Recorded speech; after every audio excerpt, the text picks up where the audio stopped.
डोळ्यांना जे जे दिसतं ते सारं काही सुंदर आहे असं म्हटलं तर सगळ्यात जास्त सुंदर काय असेल तर ती पहाट. रात्रीच्या काळोखाला बाजूला सारून चारही दिशा उजळून काढणारी नयनरम्य वेळ.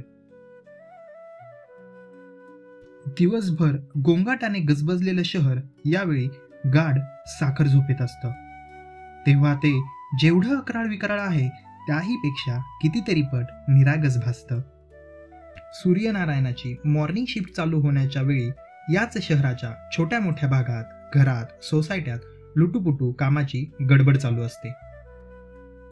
कुठल्याही गावाच्या किंवा शहराच्या प्रेमात पडायचं असेल तर भल्या पहाटे त्याच्या मोकळ्या रस्त्यावर वावरावं. साखर झोपेत असलेल्या त्याच्या मुद्रेकडे नितांत बघत राहावं, अगदी डोळे भरून.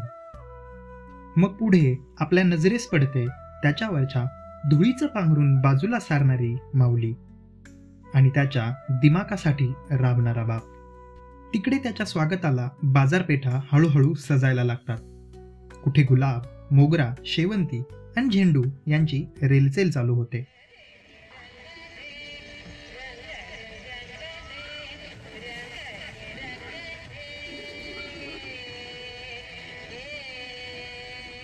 तर कुठे मुख्य चौकातल्या कोपऱ्यावरच्या दुकानात चहाच्या अधनाला उकळी फुटते.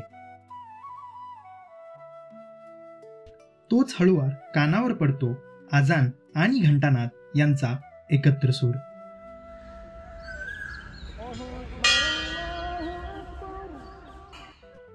झोपेतलं शहर मग कधी तुणुक दिशी उठून जागं होतं हे उमगतच नाही. काही वेळापूर्वी पेंगाळून पडलेले रस्ते सज्ज होतात शाळकरी मुलांना शाळेत पोहोचवायला, नोकरदारांना कामावर हजर करायला आणि शहराच्या मुख्य जीवनवाहिनीला पहिला वहिला नमस्कार करायला.